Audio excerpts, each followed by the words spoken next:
তো দেখো বিকেলবেলা বেরিয়ে পড়েছি। ঘরে একটা জিনিসের খুব দরকার ছিল। আসলে আমাদের ঘরে শুধুমাত্র চৌকিটা ছাড়া আমাদের ঘরে তো তেমন কিছু নেই এখানে পুরুলিয়াতে, মানে কিছু বাসন আছে, তোমাদেরকে আগেই বলেছিলাম। তো জামা কাপড় রাখতে অনেকদিন ধরেই খুব অসুবিধা হচ্ছে। তার মধ্যে যেভাবে খাটের নিচে জল ঢোকে সব জামা কাপড় ভিজে গেছে। তো সেই জন্য না একটা জামা কাপড় রাখার জন্য একটা কিছু কেনা খুবই দরকার। আর এই মুহূর্তে কলকাতা থেকে মানে কোনো কিছু আসবাবপত্র নিয়ে আসা মানেও বিশাল খরচ। তো সেটাও নিয়ে আসা সম্ভব নয়। তো সেই জন্য একটা যাই হোক একটা জিনিস আনতে যাচ্ছি কম দামের মধ্যে কোনো কিছু পেলে। তো সেই জন্য বিকেলবেলা, বিকেল বলতে 4টের সময় আমরা কিন্তু বেরিয়ে পড়েছি। তার কারণ একটু পরেই 5টা না বাজতে বাজতে সন্ধে হয়ে যায়। আর সেই জন্য বিকেলেই বেরিয়ে পড়েছি। আর দেখো আমরা এখন যাচ্ছি। আর যাওয়ার সময় আমাদের এখান থেকে বেরোতে হয়। আর এই পাইপটা যেটা দেখছো এটা নতুন লাগানো হয়েছে, যার জন্য আমাদের ওপরে জল জমে গেছিলো। আসলে ওপর থেকে বেসিন থেকে যে পাইপটা নিচে নামানো ছিল ওই পাইপে কিছু সমস্যা ছিল বলে আমাদের মানে জল তো আর যায়নি নিচে, পুরো সারা ঘর ভেসে গেছে। তো এই যে যাচ্ছি, বেরোচ্ছি এখন। আর বিকেলের রাস্তা দেখো, কে বলবে এখন 4টে বাজে। তো বিকেলবেলা এই যে যাচ্ছিলাম। আর এই দেখো মানবাজার পুরুলিয়া, এই বাসটা এই সময় ফেরে। এখানে প্রত্যেকটা বাসের টাইম আছে। আর আমরা থাকি ডাঙাতে, এটাকে বলে জলা জায়গা, যেহেতু দুপাশেই দেখবে পুকুর আর তার মাঝখানে এই রাস্তাটা, এই জন্য এটাকে জলা জায়গায় বেশি বলে। আর ওই পাশে যেখানে আমরা থাকি ডাঙা বলে। আবার এটা পেরিয়ে যখন আমরা ওই দিকে যাবো তখন ওটাকেও কিন্তু ডাঙা বলে। আর এখানে কোনো দোকানপাট কিছুই নেই, কিন্তু দুপাশে দেখতেই পাচ্ছ পুকুর জলা জায়গা, তো সেই জন্য। আর এই যে আমি ফোন নিয়ে হাঁটছিলাম রাস্তা, তখনও বুঝিনি পায়ের সামনে ছিল দুপাশে পুকুরের মাঝখানে যে রাস্তাটা, সেটাকে মানে রাস্তা হলে সেটাকে বলে বাঁধ। বাঁধ, ও আচ্ছা, আমরা বাঁধ, এটাকে বাঁধ বলে। বাঁধের সামনে দিয়ে যাচ্ছিলাম।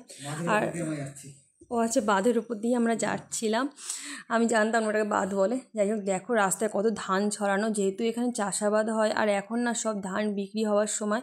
তো সেই জন্য না ধানের একটা লরি যাচ্ছিলো, আর কত ধান যে রাস্তায় পড়ে গেছে। মানে গ্রামের রাস্তাতে এগুলো দেখতে খুব পাওয়া যায় না। তো সেই জন্য দেখো এই দোকানে চলে এসেছি। এটা হলো একটা সমবায় সমিতি। তো এখানে জিনিসপত্রের দাম মোটামুটি ঠিকঠাক। তো এখানে সব রকমের জিনিস ছিল, বেশিরভাগ তো আলমারি ছিল।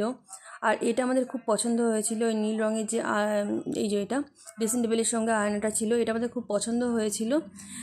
বাট দামটা অনেকটাই বেশি। আর এত টাকা জিনিস তো আমরা নেব না ঠিক করেছিলাম। অনেকটা বেশি বলতে এটা বলছে 15,500 টাকা।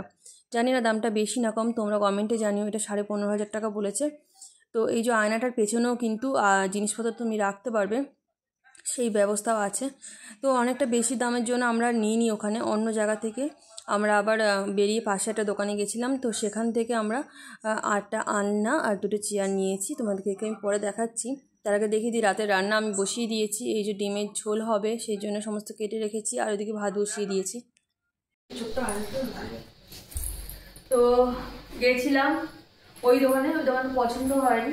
তো এই যে পাশে মানে ওর থেকে একটু দূরে একটা তোমাদের এটা নেওয়া হয়েছে। আমি সমস্ত জামা কাপড় আমি তুলে দিয়েছি। এটা নিয়েছি, এটা আর দেখাচ্ছি এই পাশে।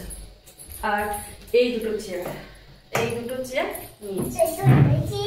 তা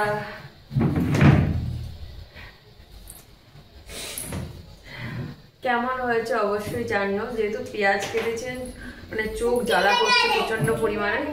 আর এই ঘরটাও খুব ঠান্ডা, বারবার ঠান্ডা লাগছে। মানে ঘরে রোদ পড়ছে না, এখান থেকে একদমই রোদ আসে না কোনোভাবে ঘরটাতে, ওই জন্য না ঠান্ডা লেগে যাচ্ছে বারবার করে। কেমন হয়েছে অবশ্যই জানিও। তো এই দুটো জিনিস কেনা হয়েছে আজকে, মানে ঘরের এই দুটো জিনিস কেনা হলো। চলো রান্না করি, এখন পরে কথা হবে। তো রাতে এই যে আমার ডিম আর সোয়াবিনের ঝোল, তো ঝোলটা হয়েই গেছে মোটামুটি, এবার নামিয়ে নেব। তো এই যে গরম গরম মানে ভাত, গরম গরম তরকারি, সব কিছু গরম গরম নামিয়ে একদম বেড়ে দিচ্ছি। তার কারণ হলো কিছুক্ষণ রাখলেই ঠান্ডা হয়ে যায়। শীতের দিন যা হয় আর কি, মানে শীতের রাত, ধুয়ো উঠছে একদম তরকারি থেকে। আর এই যে ভাত নিয়ে চলে এসেছি, সবই একদম প্রচণ্ড পরিমাণে গরম, সবে নামিয়ে নিয়ে চলে এসেছি। তো এখন আমরা দেখো নিচেই বসে পড়ি খেতে, এখানে কোনো অসুবিধা হয় না। মাদুর পেতে নিয়েছি, তার মাদুরের নিচে আমাদের চট আছে মোটা, তো সেই জন্য বসতে অসুবিধা হয় না। আর এই যে এখন থালায় ভাত বেড়ে নেবো। আর বাটিতে রয়েছে দুপুরের ভাত, দুপুরে ওটা আমার মানে খাওয়া মানে এক্সট্রা হয়ে গেছিলো, সেই জন্য ওই ভাতটা রয়েছে। আর দেখেছো কতটা গরম ভাত, কত ধোঁয়া উঠছে। আর মামা আমার সেই ধোঁয়াগুলো নিয়ে খেলা করছে। শীতকালে কিন্তু এরকম গরম গরম ভাত খেয়ে মজা আছে না, তো ঠান্ডা হয়ে গেলে সেরকম একটা ভালো লাগে না, ওই জন্য আমি দেরি করেই রান্না করি দেরি করেই বসাই সমস্ত রান্না। আর দেখো ধোয়া কত দূর উঠছে, একদমই গরম ছিল সেই জন্য।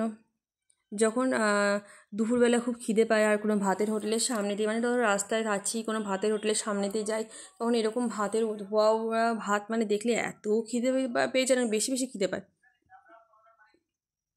আর এরকম গরম ভাত পেলে না একটা তরকারি দিয়েই পুরো ভাত খাওয়া যায়, মানে একটা বড়া দিয়ে ডাল দিয়ে তো খুব ভালোই লাগে। সকালে ভাত করি আর রাতে ভাত করি, দুপুরে তো রান্না করি না, তার কারণ হলো দুপুরে এত মানে বেলা ছোট, বারবার রান্না করা পসিবল নয়, জন্য সকালে আর রাতেই করি। দুপুরেটা সকালেই করে নিই, তাই খুব একটা অসুবিধা হয় না।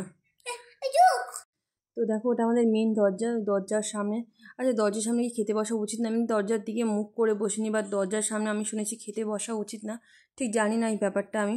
যাই হোক, এই যে ভাত একদম ঠিকঠাক হয়েছিল, আর এক্সট্রা মানে বাঁচেনি, একদম পুরো টায় গরম ভাত যতটুকু ছিল নিয়েছি, তারপর ঠান্ডা ওই ভাতটাও ছিল, তো ওই দিয়ে আমাদের হয়ে গেছে।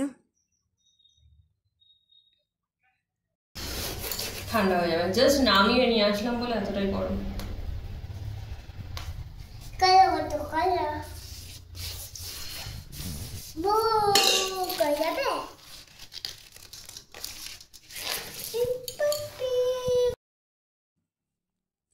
তো এই যে দেখো হাঁসের ডিম খেতে কিন্তু ভীষণই ভালো লাগে। আর এই ডিমটা দিয়েছে আমার এই পাশে যে থাকে ওই সে দিয়েছে, আসলে ওনাকে একজনের কেউ দিয়েছিল বাড়ির হাঁসের ডিম। আর দেখো পুরো লাল, আর খেতে কিন্তু ভীষণ টেস্টি ছিল। রাত্রিবেলা তোমার দাদাভাই সমস্ত বিছানা মানে ওরই দায়িত্বে থাকে, বিছানা গোছানো, বিছানা করা, মশি টানানো, সেই আর কি ওই করছে। আর আমি বসে বসে ভিডিও করছি, এদিকে মাম্মামও শুয়ে আছে আমার কোলে, বালিশ নিয়ে খেলা করছিল আর কি। তো রাত্রিবেলা বেশি দেরি করি না, ঠিক 10টা সাড়ে 10টার মধ্যে কিন্তু আমরা ঘুমিয়ে পড়ি, যেহেতু সকাল সকাল উঠি অনেক মানে সকালে আমার অনেক বেশি কাজ থাকে, কাপড় কাচা কেন সমস্ত ঘরদোর পরিষ্কার করা, রান্না করা, তো সেই জন্য সকালে এত কাজ থাকে, দেরি হয়ে গেলে খুবই অসুবিধা হয় বলে রাতে খুব একটা রাত না করে তাড়াতাড়ি করে ঘুমিয়ে পড়ি। আর এই যে আলনাটা কেমন হয়েছে অবশ্যই জানিও, এটা কিন্তু আমরা কিনেছি। আর মোটামুটি জামা কাপড় কিন্তু এর মধ্যে ভরে মানে সমস্ত কিছু হয়ে যাচ্ছে, আমার তো ঠিকঠাকই লেগেছে। আর এটার দাম নিয়েছে 1200 টাকা মতন, আর চেয়ারগুলো নিয়েছে 450 করে, জানি না বেশি না কম, অত মনে হচ্ছে ঠিকঠাকই দাম, খুব একটা কমও না খুব একটা বেশিও না, একদম যা হওয়ার তাই।